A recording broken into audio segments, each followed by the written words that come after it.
সম্মানীয় দর্শক, দেখছেন এই মুহূর্তে N A stock Bangla YouTube channel. সরাসরি চোখ রাখবো আজকের বাছাই করা 10টি গুরুত্বপূর্ণ সংবাদে। তার আগে আপনার কাছে ছোট্ট একটি অনুরোধ, ভিডিওটিতে একটি লাইক করবেন। চ্যানেলে নতুন হতে হলে অবশ্যই চ্যানেলটিকে সাবস্ক্রাইব করে পাশের বেল আইকনটি প্রেস করে রাখবেন প্রতিদিনের গুরুত্বপূর্ণ সংবাদগুলি সবার আগে দেখার জন্য।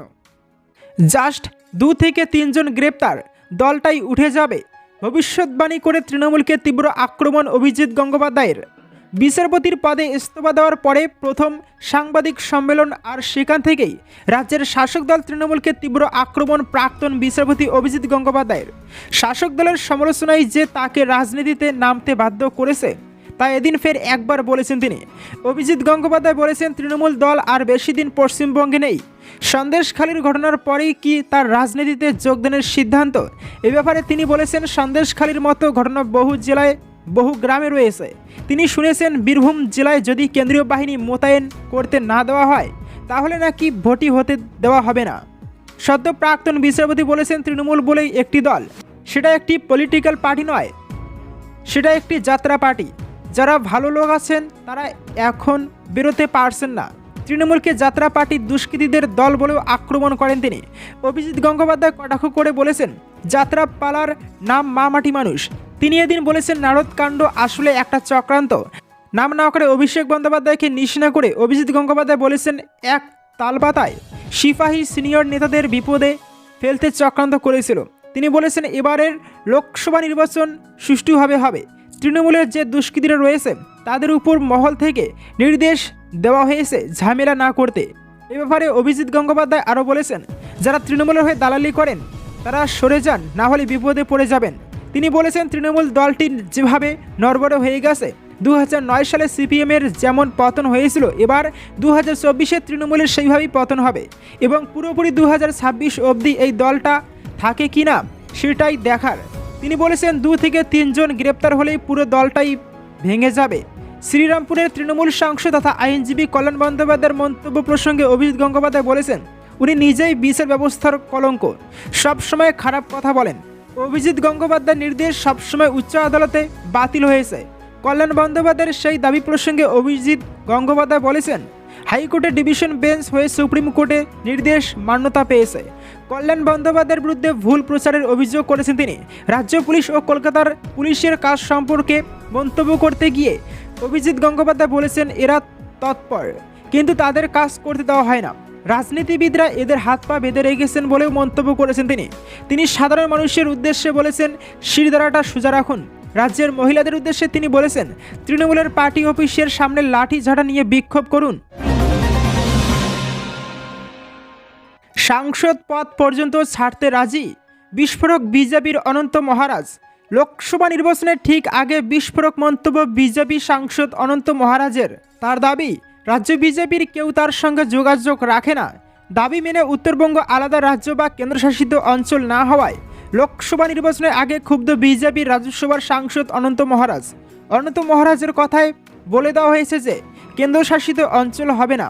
আমি এখন লোককে বলবো দিচ্ছে না কেন্দ্রশাসিত অঞ্চল। যারা রাজবংশী মানুষ রয়েছেন তাদের কথাটাই আমি সরকারকে বলেছি, দেখছি তাদের কথাটা বলায় আমি অপরাধী হয়ে গিয়েছে। এখন আমি যদি অপরাধী হয়ে থাকি, কোচবিহারের মানুষের কথা মতোই তো রাজ্যসভার সাংসদ হয়েছি। যদি মানুষ বলেন ছেড়ে দেব। এ প্রসঙ্গে উত্তরবঙ্গের তৃণমূল নেতা রবীন্দ্রনাথ ঘোষ বলেন, আমরা তো আগেই জানি আলাদা রাজ্য হওয়া সম্ভব নয়, তেমনি কেন্দ্রশাসিত অঞ্চল হওয়া সম্ভব নয়। ওনাকে সেটা বোঝানোর চেষ্টা করেছি, উনি বোঝেননি। বিজেপির মিথ্যা প্রতিশ্রুতির উপর ভরসা করে উনি এতদিন বলে গিয়েছেন। দেরিতে হলেও অনন্ত মহারাজ বুঝলেন। অন্যদিকে বিজেপি সাংসদ দিলীপ ঘোষ বলেন, অনন্ত মহারাজকে আমরা সম্মান দিয়েছি। পশ্চিমবঙ্গ থেকে কেউ প্রথমবার বিজেপির হয়ে রাজ্যসভায় গিয়ে থাকলে সেটা অনন্ত মহারাজ। কোনো সমস্যা থাকলে নেতৃত্বের সঙ্গে উনি কথা বলুন, কারণ ওনার সঙ্গে সবসময় বিজেপি রয়েছে। দেশে লোকসভা নির্বাচনের দিন ঘোষণা কবে? সামনে এলো তারিখ সংক্রান্ত বড় ইঙ্গিত। চলতি মাসেই দেশে লোকসভা নির্বাচনের দিন ঘোষণা করতে পারে জাতীয় নির্বাচন কমিশন। তবে তা কবে হতে পারে সে বিষয়ে বিস্তারিতভাবে কিছু জানা যায়নি। তবে সূত্রের খবর, আগামী 14 কিংবা 15 মার্চ লোকসভা নির্বাচনের দিন ঘোষণা করা হতে পারে। প্রস্তুতি একেবারে শেষ পর্যায়ে, আর সেই প্রস্তুতি আগামী 10 মার্চের মধ্যেই সম্পন্ন হবে। আর তাহলেই ভোটের দিন ঘোষণা করা হবে বলেই দাবি কমিশনের সূত্রের। নির্বাচনের প্রস্তুতি খতিয়ে দেখতে বাংলায় এসেছে মুখ্য নির্বাচন কমিশনার রাজীব কুমারের নেতৃত্বে ফুল বেঞ্চ। দফায় দফায় জেলা প্রশাসনের আধিকারিকদের সঙ্গে বৈঠক করেন আধিকারিকরা। দীর্ঘ বৈঠকে রাজ্যের সন্ত্রাস নিয়ে একাধিক কড়া নির্দেশ দিয়েছে কমিশনের ফুল বেঞ্চ। দীর্ঘ বৈঠকে সাংবাদিকদের মুখোমুখি হন মুখ্য নির্বাচন কমিশনার রাজীব কুমার, আর সেখানে ভোট দফা এবং অন্যান্য বিষয় নিয়ে সাংবাদিকরা প্রশ্ন করেন। তাতে কমিশন জানায় এই মুহূর্তে সমীক্ষার কাজ চলছে, আর তা শেষ হলেই দফা নিয়ে ঘোষণা করা হবে। যদিও সূত্রের খবর আগামী 14 কিংবা 15 মার্চ লোকসভা নির্বাচনের দিন ঘোষণা করতে পারে কমিশন। বলে রাখা প্রয়োজন, ইতিমধ্যেই ভোটের দামামা বেজে গিয়েছে দেশে। প্রথম দফায় প্রার্থী তালিকাও প্রকাশ করে দিয়েছে বিজেপি। দেশের 195টি লোকসভা কেন্দ্রের জন্য এই তালিকা ঘোষণা করা হয়েছে, যার মধ্যে বাংলার 20টি আসনও রয়েছে। আগামী সপ্তাহে বাংলার বাকি আরও 22টি আসনে বিজেপি প্রার্থী ঘোষণা করতে পারে বলে জানা গিয়েছে। অন্যদিকে বুধবার বাংলায় একাধিক প্রকল্পের ঘোষণা করবেন প্রধানমন্ত্রী নরেন্দ্র মোদী। এমনকি রাজনৈতিক সভা করারও কথা রয়েছে। একদিকে যখন রাজনৈতিক চর্চা চলছে, সেই সময় বাংলায় কেন্দ্রীয় বাহিনীর তৎপরতা দেখা গিয়েছে। 1 মার্চ বাংলায় পৌঁছে গিয়েছে 100 কোম্পানি কেন্দ্রীয় বাহিনী। ইতিমধ্যে বিভিন্ন জেলায় এই বাহিনী পৌঁছে গিয়েছে। কলকাতা সহ একাধিক জেলায় চলছে রুট মার্চ। তবে শুক্রবার আরও 50 কোম্পানি কেন্দ্রীয় বাহিনীর আসার কথা রয়েছে বাংলায়। রাজীব গান্ধীকেও পিছন থেকে ছুরি মেরেছেন মমতা। গদ্দার ইস্যুতে মমতাকে ফালা আক্রমণ শুভেন্দুর। গদ্দারের পাল্টা গদ্দার। এবার মমতাকে গদ্দার বলে তোপ দাগলেন শুভেন্দু অধিকারী। কিছুদিন আগেই তমলুক থেকে নাম না করে শুভেন্দুকে নিয়ে বিস্ফোরক সব অভিযোগ তুলেছিলেন মুখ্যমন্ত্রী মমতা বন্দ্যোপাধ্যায়।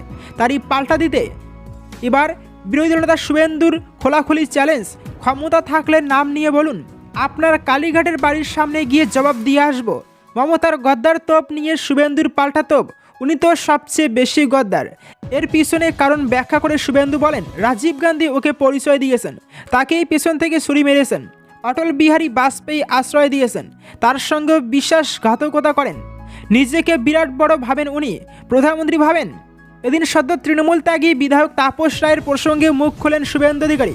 বলেন, তাপস রায়ের কাছ থেকে এখনও আমাদের কাছে কোনো প্রস্তাব আসেনি। যদিও প্রস্তাব আসে তাহলে উত্তর কলকাতা জেলা বিজেপির মতামত চাওয়া হবে।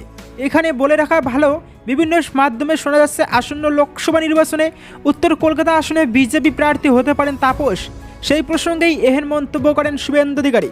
শুভেন্দু বলেন, উত্তর কলকাতার বিজেপি নেতৃত্বের মতো থাকলে আমাদের একটা কমিটি আছে, আমি ও রাজ্য সভাপতি সুকান্ত মজুমদার রয়েছি।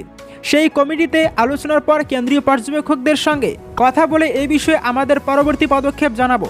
শুভেন্দুর সংযোজন এ রাজ্যে বিশিষ্ট নেতৃত্বের অন্যতম তাপস রায়ের সিদ্ধান্তকে স্বাগত জানাই। তাপস রায়ের প্রশংসায় পঞ্চমুখ হয়ে শুভেন্দু বলেন, তাপস রায় বিধানসভাতে সুবক্তা ছিলেন। তিনি মন্ত্রী হয়েছিলেন, 4-5 বার বিধায়ক হন, কাউন্সিলর ও মেয়র পরিষদ ছিলেন। ব্যারাকপুর তৃণমূলের সাংগঠনিক জেলা সভাপতির পদেও ছিলেন। যখন তৃণমূল প্রতিষ্ঠা হয়নি সেই সময় থেকে উনি ছাত্র রাজনীতি করেছেন। শুভেন্দু অধিকারীর কথায় তাপস রায় যেভাবে চোরেদের পার্টির পরিবারতন্ত্র কোম্পানির মালিকানার বিরুদ্ধে যেভাবে সরব হয়ে পদত্যাগ করলেন, যে ভাষাতে তিনি এদিন সাংবাদিকদের সামনে চোরদের রানী মমতাকে আক্রমণ করেছেন, তাকে স্বাগত। এভাবে তৃণমূল ত্যাগ করে আগামী দিনে দৃঢ় পদক্ষেপেরই ইঙ্গিত দিয়েছেন তাপস বাবু। বিজেপিতে যোগ দিচ্ছি, টিকিট পেলে লোকসভা ভোটেও লড়ব, জানিয়ে দিলেন অভিজিৎ। জল্পনার অবসান, বিজেপিতেই যোগ দিচ্ছেন কলকাতা হাইকোর্টের প্রাক্তন বিচারপতি অভিজিৎ গঙ্গোপাধ্যায়। মঙ্গলবার সকালে পদত্যাগ করার পর দুপুরে সাংবাদিক বৈঠক করেন তিনি। সেখানেই বিজেপিতে যোগ দেওয়ার কথা আনুষ্ঠানিকভাবে ঘোষণা করেন প্রাক্তন বিচারপতি। জানান, সম্ভাব্য দিনক্ষণ সম্ভবত 7 মার্চ বিজেপিতে যোগ দিতে চলেছেন অভিজিৎ। এখনও আনুষ্ঠানিকভাবে পদ্ম শিবিরে যোগ না দিলেও কার্যত ধুইয়ে দেন তৃণমূলকে। এদিন স্বাভাবিকভাবেই প্রশ্ন উঠেছিল কিভাবে বিজেপির সঙ্গে যোগাযোগ হলো তার, কার তরফ থেকে প্রথম যোগাযোগ করা হয়েছিল। প্রাক্তন বিচারপতি জানান, 2 তরফ থেকেই পদক্ষেপ করা হয়। তিনি বলেন, আমিও বিজেপির কাছে প্রস্তাব পাঠিয়েছিলাম, বিজেপিও আমার সঙ্গে যোগাযোগ করেছিল, তবে তিনি লোকসভা নির্বাচনে লড়বেন কিনা সে বিষয়ে কোনো মন্তব্য করতে চাননি। তাকে প্রার্থী করা হলে তিনি কোন আসন থেকে লড়বেন সে সম্পর্কেও কোনো মন্তব্য করেননি বিচারপতি। সাফ জানান, এই বিষয়ে সিদ্ধান্ত নেবেন বিজেপির শীর্ষ নেতৃত্ব, কিন্তু কংগ্রেস বা সিপিএম নয়। কেন বিজেপি? এ প্রসঙ্গে অভিজিৎ গঙ্গোপাধ্যায় বলেন, আমি ধর্মে বিশ্বাস করি, ঈশ্বরে বিশ্বাস করি, তাই সিপিএমে যোগ দিইনি। তাদের সঙ্গে আমার মতের মিল হবে না। আর কংগ্রেস হলো একটি পারিবারিক জমিদারি দল। এখানে জয়রাম রমেশের মতো শিক্ষিত মানুষরা রয়েছেন, কিন্তু তারা পদ পান না। রাহুল গান্ধীর মতো নেতাদের পিছনে থাকতে হয়, তাই সেখানে যাওয়ার প্রশ্নই নেই। আর তৃণমূল তার কাছে দুর্নীতিগ্রস্ত একটি দল, যাদের সংস্কৃতি হলো বিচারপতিকে আক্রমণ করা। তার কথায় বিজেপি একমাত্র সর্বভারতীয় রাজনৈতিক দল যারা তৃণমূলের দুর্নীতির বিরুদ্ধে লড়াই করছে। অভিজিৎ গঙ্গোপাধ্যায় আরও বলেন, শাসক দল আমাকে নানাভাবে অপমান করেছে, অপমানজনক কথাবার্তা বলা হয়েছে। মুখপাত্ররা যা নয় তাই বলেছে।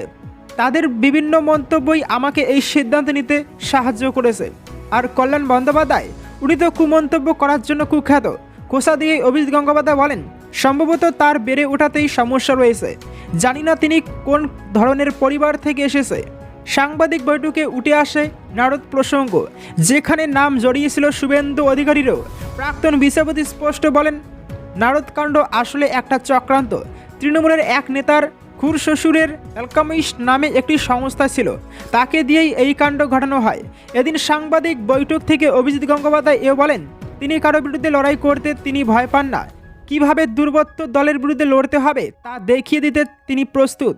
কারো নাম উল্লেখ না করেই চ্যালেঞ্জ ছুড়ে দিলেন, ডায়মন্ড হারবারের তৃণমূল নেতার যে দুর্বৃত্ত দল রয়েছে তাদের মোকাবেলা করে লক্ষ লক্ষ ভোটে হারাবো। তৃণমূল একটি দুষ্কৃতীদের দল বলে মন্তব্য করি। অভিজিৎ গঙ্গোপাধ্যায়ের কথায় আমি তৃণমূলকে রাজনৈতিক দল বলেই মনে করি না।